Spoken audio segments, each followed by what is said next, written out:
I don't buy these reductionist theories. I think, I've made the metaphor that the discovery, the great intellectual adventure, or one of them, of the 20th century, has been the discovery and description of the unconscious. And it begins with Freud, who discovered that people have dirty minds, essentially. In other words, he just dropped down one level and saw that there was this whole psychomental life which nobody was talking about, but which was all tied up with how we really think and feel.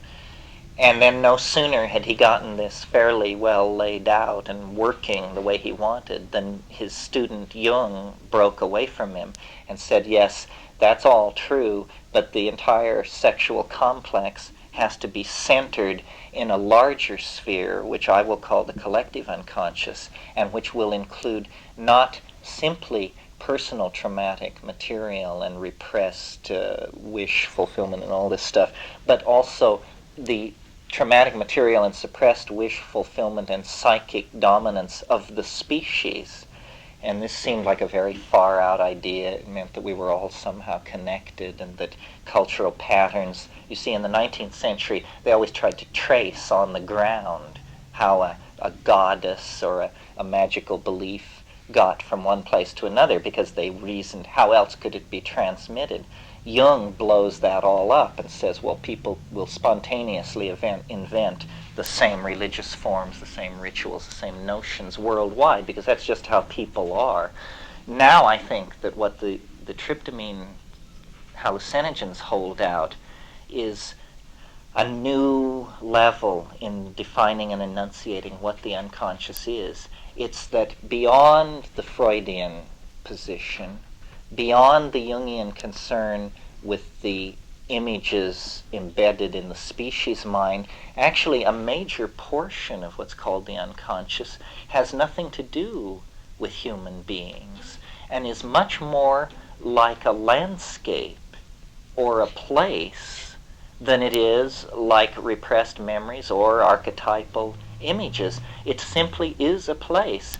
And many researchers have confirmed that when you take psychedelics, when they start people out on LSD, the first trips are usually personalistically oriented. How screwed up I am, I don't love the right people, I don't like myself, I'm not doing it, all this. And it's very painful for people because it is condensed psychoanalysis, basically.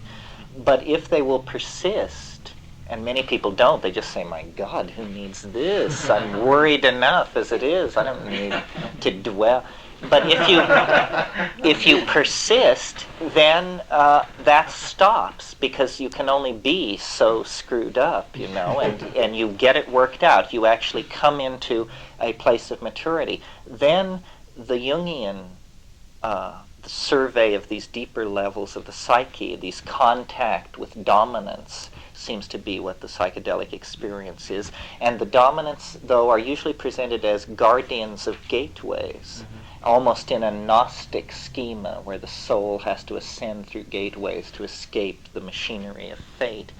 If you persist beyond that, you reach the topology that shamanism describes, a place with a howling wind, a doorway onto a desolate plain, a howling wind, all these descriptions, but the main stress is geological and topological, a surface into which you go, no longer self-doubting, or not at least so self-doubting that it's interfering with your functioning.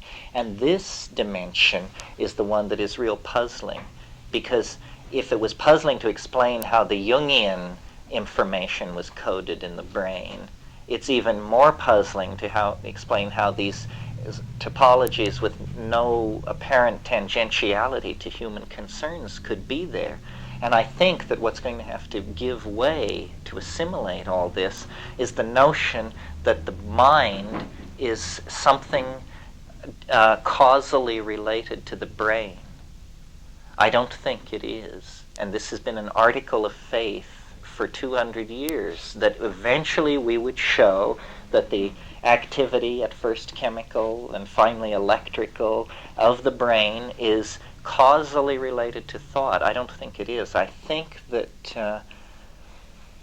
that the hidden force in the world, that all the shouting and jumping up and down is about, is mind, and that that the brain is a piano, and the mind is Horowitz, and you will never and you will never understand Horowitz by picking apart the piano. Now, the problem here is it sounds like an absolute dualism. If the mind is not an electrical, the ongoing electrical functioning of the brain, what is it? I think that it's the part of the human body that you can't see. It's an organ, but who has seen their pancreas? And yet we all believe it's there. Well, but notice that there's something odd about, if you think of people as objects, which you're not supposed to do, by the way, but if you think of them as objects for a moment, you notice something very odd about them, that they are a very special class of objects. They change through time. Stones, chairs, buildings, these things don't. But the class of objects called people change through time. It's almost as though for a person to exist, there has to be an added dimension. No object can live, so that people are hyperdimensional objects. The fact of our living proves that we're hyperdimensional objects. We require the dimension of time in order to be. A rock doesn't. I mean, a rock is fully a rock in a microsecond. A person is not fully a person except in a lifetime, or at least certainly a span of time longer than a microsecond. So being alive proves that there is an intersection of a higher topological manifold, and that's what biology is. Biology is objects which live, objects which have time bounded into them in some way. Well, then mindedness is the binding in of yet a higher dimension. And the brain perceives the mind, but the mind is not part of it, I think. It's another organ of the body. The brain perceives the stomach. When you say you have a stomach ache, it is your mind, it is your brain which is processing these nerve signals and telling you this. And the mind is the hidden organ of the human body. And when you take psychedelics, you see this hidden organ. You exercise it. You move into it. And it's a very strange organ because it has this higher dimensional quality to it. But it's a part of humanness. It can't be taken away from it. But its relationship to the brain is very specious, and too much energy has been put into that. The whole problem, you see, with psychedelic drugs is to really understand them, you must take them. And this poses problems that science normally doesn't have to grapple with.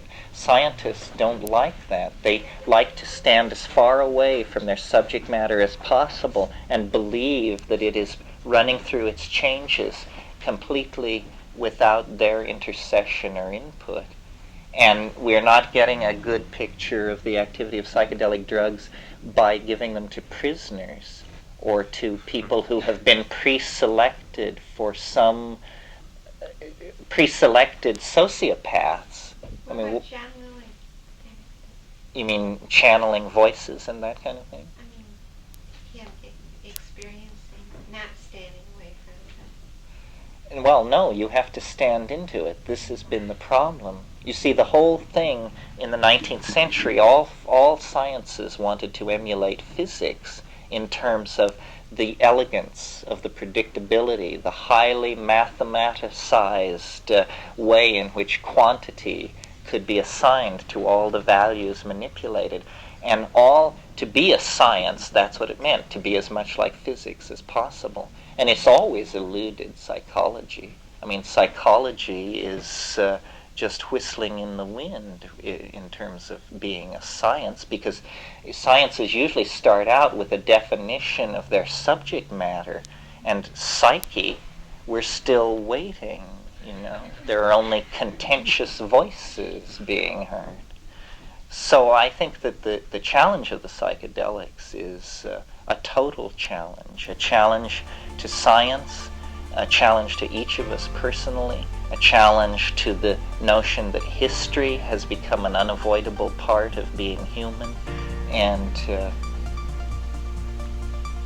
it's a frontier. It's the call of the future, and we can make the future come to be to the degree that we explore and exemplify this thing.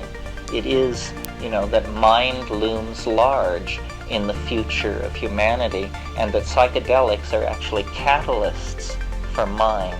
They speed the reaction, which we call cultural development, can be vastly speeded up by the injection of psychedelics into the social system. And this is what happened in the 1960s, and people are still reeling from it. I mean, they'll never recover from it. It was too much, and it continues.